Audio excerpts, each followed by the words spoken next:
They abandoned me at 17, lied to everyone, and threatened to sue me. So I exposed the truth, won a scholarship, and watched them change their tune when I no longer needed them. I was thrown out of my house for getting a job, not for sneaking out, not for breaking the law, just for daring to earn a paycheck. What happened next shattered our family and exposed secrets they never thought would surface. It started 2 weeks after my 17th birthday. I had just landed my first job at a local cafe in Portland called Brewline Beans.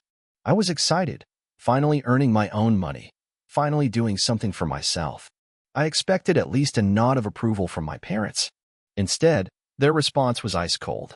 My mom's first words were, "So who's going to watch the kids now, Maddie?" That wasn't a shock. I'd basically raised my 4 younger siblings since I was 12. I was their nanny, tutor, and short-order cook, only unpaid and unappreciated. Still, I tried to play it cool. I said, "Well, who's going to pay for my college tuition?" I thought I had them. After all, they'd always told me if I wanted to go to college, I had to figure it out myself. But instead of taking a breath, my parents burst out laughing. My mom said, "You're a girl. You should be grateful to take care of children for free or not." My dad added, "Do you even know how much babysitters cost these days? You don't just walk away from your responsibilities, Maddie." I offered a compromise. I said I'd give them part of my paycheck. I tried to negotiate like an adult, because I thought that's what they wanted. But they didn't care. My independence was betrayal in their eyes. That same night, they told me to pack my stuff. No discussion. No goodbyes. I didn't scream or argue. I just walked upstairs like a ghost, grabbed a backpack, and started shoving clothes into it. But once I closed the zipper, I sat on my bed and everything hit at once. The heartbreak. The betrayal. The grief of realizing my parents never actually loved me. They just loved what I did for them. 10 minutes later, they were driving me to my cousin Lena's house in the suburbs. The entire ride, they tried to make me feel guilty. My dad talked about how no one could get the twins to sleep but me. My mom started crying, not because she'd miss me, but because now they'd have to pay someone to watch their kids. When we pulled into Lena's driveway, they didn't even say goodbye. Just drove off like I was some broken appliance. Lena opened the door with a smile so wide it cracked something in me. I collapsed into her arms and sobbed harder than I had in years. She tried to console me, gently saying, "Maybe just help them a little. They're still your family." I pulled back and looked at her, horrified. I gave up friends, my grades, everything to raise their kids. I was their daughter, not their maid. That's when I saw Lena's confusion fade into shock. "Wait, your mom told us you were just being selfish, that you didn't want to help and had nothing better to do all day." I cried again, but this time, Lena held me tighter. Later that night, I woke up to Lena yelling in the next room. Her voice, usually soft and polite, now shook with rage. I crept out of bed, and though I couldn't hear every word, I knew who she was on the phone with. My parents. And she wasn't holding back. After the call, she didn't know I was awake when she spoke out loud. They already had someone else lined up to babysit. This was never about her job. They just didn't want her around anymore. She sighed and added, "Maddie deserves better." And that's when I sat up in bed, because she was right. If they wanted to play dirty, I could too. So I picked up my phone and texted Aunt Donna, the family's undisputed gossip queen. I sent her everything. Every detail. Every manipulation.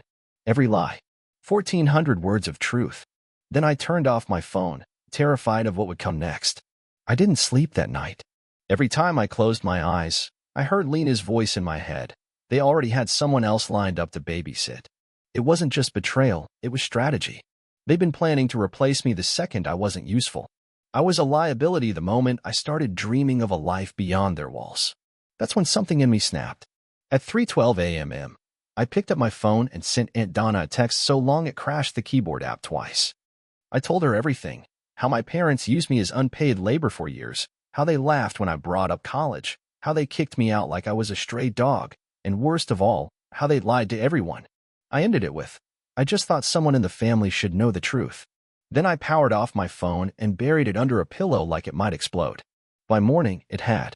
When I turned it back on, I was greeted with 47 missed texts, 16 voicemail alerts, and the dreaded family chat, 98+ messages notification.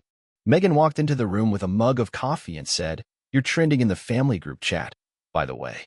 Turns out, Aunt Donna hadn't just read my message, she forwarded the entire thing to the group chat. Word for word. All 1,400 characters of emotional chaos dumped right into the digital family fireplace. And then she added, "Thought y'all should see this. I'm tired of pretending everything's fine." The fallout was instant. Uncle Randy chimed in first, writing a multi-paragraph takedown of my mom, his younger sister. "If even half of this is true, I'm disgusted," he wrote. "You used your own daughter like a housekeeper." My grandma, Lorraine, was next. "This breaks my heart. I didn't raise you to do this, Michelle." Some cousins stayed quiet. Some said I was exaggerating. But way more than I expected backed me up. One of my older cousins even shared that she'd gone through something similar with her own parents when she got her first job at 17. The tide was turning. Then my phone rang. My dad. I froze. Lena watched my face drain of color and said, "Put it on speaker." I did. The second I answered, his voice came through like a sledgehammer. "What the hell did you do, Madison? You just destroyed this family's reputation." He was shouting so loud I had to hold the phone at arm's length. "You think airing our dirty laundry makes you a hero? You're nothing but an ungrateful brat. Don't even think about coming home again." I barely managed to whisper, "I didn't mean for Aunt Donna to send it to everyone." He wasn't listening. He was still yelling when suddenly I heard my mom's voice in the background. "Give me the phone." And just like that, her voice came on. Chilly. Controlled. "You've made your choice," she said. "Don't expect anything from us. Not for college, not for your phone, nothing. You took what you needed. The rest will donate if it's not picked up by Friday."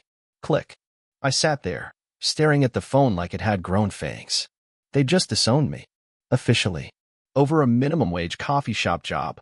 Lena put her arm around me. "Well," she said, deadpan, that went better than expected. I laughed, a sharp, painful sound. But she wasn't done. "We're going to get your stuff tomorrow," she said, "before they toss it. And while we're at it, we're taking your documents too, birth certificate, social security card, everything. You're not walking into adulthood unarmed." I nodded. Because for the first time in years, someone had my back. Lena called in sick the next morning, and we drove to my parents' house in near silence. I still had my old house key, but walking through that front door didn't feel like coming home. It felt like trespassing in a place that had never really been mine. The house was too quiet. My parents were at work, and my siblings were at daycare or school. I moved fast, grabbed the clothes I'd left behind, my books, some photo albums, the cracked picture frame I'd once made in 8th grade with popsicle sticks and glitter that still had my sister's thumbprint smudged on the corner. Meanwhile, Lena slipped into the home office. I didn't ask what she was doing until we got back to her place, and she handed me a manila folder. Inside were my birth certificate, my social security card, a copy of my vaccination record, and, surprisingly, my parents' emergency credit card. I blinked. "Lena, we can't. This is—" "We're not going to Maui," she said dryly. "You need basics. You've earned this 1,000 times over." Still, I hesitated. I had $50 in my wallet, no phone plan of my own, and wouldn't get my first paycheck for another week. Eventually, I gave in, bought a few work outfits, a prepaid phone, and some essentials. Total spent? $200. I still felt like I'd robbed a bank. The next day, I started my new job at the Daily Grind, Portland's least original coffee shop name. My manager, Jamie, was surprisingly chill. I fumbled a few drinks, forgot a name or two, but no one yelled at me. No one accused me of being selfish. I clocked out feeling almost proud of myself. Then I saw the missed calls. 3 of them from an unknown number. I almost ignored it, but something in my gut told me to call back. "Hello," a small voice answered. It was my little sister, Sophie, calling from my brother's iPad. She was crying. "Why did you leave? Are you mad at us? When are you coming back?" I sank to the floor right there in the lobby. I tried to explain that I had a job now, that I was living closer to work, but that I still loved her and the others more than anything. She didn't understand. She asked me to promise I'd come see her soon. I did, even though I had no idea how I'd make it happen. After I hung up, I went into Lena's kitchen and just stood there. And that's when I remembered something I hadn't thought about in years. It was the summer I turned 11. I had spent 3 days straight watching my baby siblings while my parents went to some church retreat. No warning. Just a note on the fridge and a frozen lasagna. When they came home, I was exhausted, overwhelmed, and had forgotten to give the baby a proper bath. My mom called me lazy. My dad grounded me for the rest of the summer. I had cried that night, not because of the punishment, but because I realized, even at 11, that no one was coming to save me. That memory haunted me as I looked at Lena, who had cooked me dinner, fought my battles, and reminded me what kindness looked like. I whispered, "Thank you." She just passed me a plate of pizza rolls and said, "Don't make this weird." For the next few days, life settled into a strange rhythm: school, work, homework, collapse. Rinse, repeat. Then, a week later, I got a text from Aunt Donna. "Sunday dinner. Come hungry. Bring Lena." I stared at it for a long time. Was this a setup? Lena thought it was worth the risk. "Worst case, we sneak out with a Tupperware full of mashed potatoes," she joked. That Sunday, we walked into Aunt Donna's, and it was like stepping into an alternate reality. My grandmother, Lorraine, pulled me into a hug so tight I nearly choked. My grandpa gave me a wink and handed me an envelope. Inside, 5 crisp $100 bills. "For whatever you need," he said. "You've got people in your corner, Maddie. Always." I didn't know what to say. I nearly cried. Again. The money went straight to switching off my parents' phone plan and setting up a bank account in my name only. But that peace didn't last. 2 weeks later, Lena sat me down at her kitchen table with a look I recognized from every school principal I'd ever met. "Your mom called," she said. I braced myself. "They saw the credit card charges. They're threatening to report you for theft if you don't return the card and pay back every cent." My stomach dropped. And she added, "They want you to move back in." I laughed. Bitterly. "Of course they do. Let me guess. The new babysitter quit?" Lena nodded grimly. "1 weekend. For kids under 10 is too much, apparently." I felt my heart harden. They don't miss me. They miss their unpaid labor. I looked Lena dead in the eyes. "I'm not going back." And I meant it. I barely slept that night. It wasn't just the threat of being dragged back into my parents' house. It was the looming possibility of court. Childhood me never imagined she'd be Googling small claims court Oregon underage credit card use. But here we were. The next day at school, I couldn't focus. Every time the intercom crackled, I flinched, half expecting someone to call me to the principal's office and say, "Maddie, you're being sued by your mom." By lunchtime, I was shaking so badly I could barely open my yogurt. That's when Casey, my best friend since 5th grade, grabbed me by the elbow and dragged me outside. "You're freaking out," she said. "Tell me what's going on." So I told her everything. Her jaw dropped lower with every sentence. And then she said something that snapped me into reality. "Maddie, they're legally required to take care of you. You're 17. They can't just kick you out because you got a job." That hit me like a thunderclap. I had been so focused on surviving that I forgot I was still technically a kid. I didn't just get kicked out. I was neglected. And then she added, "You know my mom's a lawyer, right? Come over after school. We're fixing this." I didn't want to drag anyone else into the mess, but Casey insisted. That evening, her mom, Rachel Thompson, sat across from me with a yellow legal pad and asked questions like she was prepping for court. Dates, quotes, witnesses, who saw what proof I had. I answered everything honestly. Finally, she set her pen down and looked me dead in the eyes. "Maddie, what your parents did was not just wrong, it might have been illegal. They're legally obligated to provide food, shelter, and safety until you turn 18. She explained my options. Report them to Child Protective Services. That could put my siblings in the system too, something I absolutely did not want. File for emancipation. But that would make me legally responsible for everything: rent, insurance, health care, temporary guardianship. A relative could petition to take custody until I graduated. My parents wouldn't get punished, but I'd be protected. That third option made me pause. I could live with Lena legally? "Yes," Rachel said. "Or your grandparents. Whoever steps up." On the drive home, my head was spinning. I had a potential path forward, but each option came with its own fallout. Then, like the universe was trying to twist the knife, I got a message from my little brother Ethan. He'd found my number on the iPad and texted, "It's awful here without you. Mom and Dad fight a lot. Sophie cries every night." I stared at the screen until it blurred. What hurt most wasn't being cut off. It was knowing my absence was hurting the kids I had basically raised. When I got home, Lena was waiting in the living room. Only she wasn't alone. My grandparents were there too. And judging by their serious faces, they weren't just stopping by for coffee. "Sit down, honey," Grandma Lorraine said gently. "We want to talk about what happens next." My heart dropped. Were they kicking me out too? But then my grandfather spoke up. "We want you to come live with us, Maddie. Officially. Until you graduate." I blinked. "What? You shouldn't be working that many hours while still in school. We have space. And peace. And better food than Lena's frozen pizza, he added, with a wink. I was stunned. These were people in their 70s, retired, peaceful, book club types. And they were offering to raise me. Then Grandma added, "We've already talked to your parents." They agreed, on one condition. You visit the kids once a week. Of course. Even when doing the bare minimum, my parents still had to get something out of it. But one day a week was better than every day. And living with my grandparents would be safer, quieter, and legal. I nodded. Okay, I'll do it. That weekend, I moved into their house. They converted the guest room into a cozy little haven, with floral curtains, a reading chair, and a desk just for my homework. The first night I slept there, I didn't cry. I didn't stay up waiting for the other shoe to drop. I slept. Really slept. The next day, Grandma drove me to my parents' house for the first visitation. My siblings ran out the door and tackled me in a giant hug. Inside, though, the mood was frostier. Mom barely spoke. Dad stayed in the den. But when I made lunch for the kids, she finally came into the kitchen. "You're too good to live here now," she said, sneering. "But you'll take handouts from them?" I didn't even look up.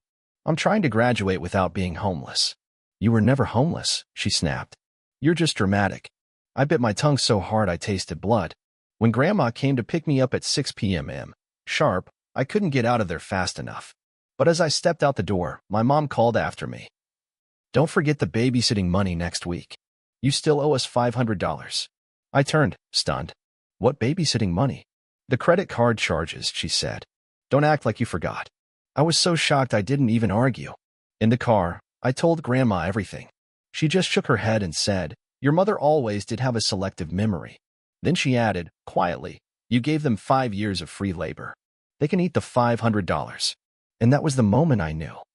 I wasn't alone anymore. Things changed fast after I moved in with my grandparents. With fewer work shifts, more time for school, and actual emotional support for the first time in my life, I felt like I was finally catching up to the version of myself I was supposed to be. My grades? Shut up. I joined a study group. Started writing again. And then something happened I never expected. My English teacher, Ms. Corwin, pulled me aside after class and said, "Have you ever considered writing a scholarship essay?" That night, I started typing. The prompt was describe a challenge you've overcome. I sat there for an hour staring at the screen. Then I wrote the whole thing in one breathless, furious sitting. Turns out, watching your parents weaponize love and labor against you gives you a lot to say. I submitted it. And 5 more. Over the next few weeks, I became obsessed. Lena helped with edits, Grandma proofread for grammar, Grandpa practiced interview questions with me until I could recite my ambitions backward. Then came April, and the email that changed everything. "Congratulations, Madison Parker. You've been selected as a National Merit Finalist. Full tuition. For years. Any public university in the state." I screamed. My grandmother cried. My grandfather fist pumped like it was a football game. Lena brought over cake. Even Mrs. Thompson, the lawyer who'd helped me that night at Casey's, sent a card. The scholarship felt like justice. Like the universe saying, "We see you." Then I did something wild. I called my mom. I don't even know why. Maybe because some part of me still wanted them to be proud. When I told her the news, there was a long pause. Then she said, "Well, guess all that studying paid off." It wasn't warm. It wasn't even particularly kind. But it wasn't cruel either. Progress, I guess. Then she added, "So, does this mean you're moving away?" I said yes, probably. That I'd be living on campus. Another pause. "The kids will miss you," she said. And then, almost a whisper, "We all will." That nearly broke me, because it was the first real softness I'd heard from her in months. May rolled in. Graduation prep hit full swing. My name would be called. I'd walk across that stage. I'd make it. Then, in the middle of all that, my mom did something strange. She invited me to dinner. Not just dinner, a graduation party. At their house. I was stunned. "Your Aunt Lena guilt-tripped us," she said. "She said we owed you something." That was probably true. So I said yes. And when I showed up that Saturday in June, I nearly dropped my purse. Balloons. Banners. My name on a cake. Every cousin, every aunt, even Grandma Lorraine was there. My siblings clung to me like ivy. And then my mom handed me a gift box. Inside was a single house key. She cleared her throat. "We want you to know, you always have a home here." I blinked at her. My dad stepped forward. "We didn't handle things well, Maddie. You got that job, and we reacted badly. We're sorry." I looked around to see if anyone else was as stunned as I was. Nobody flinched. Nobody gasped. Just a room full of people silently rooting for something to heal. And my dad added, "We hired a real babysitter. Someone who gets paid. You don't owe us anything." The words were heavy, because for so long, I had believed I'd owe them something: my time, my life, my future. Now they were finally saying otherwise.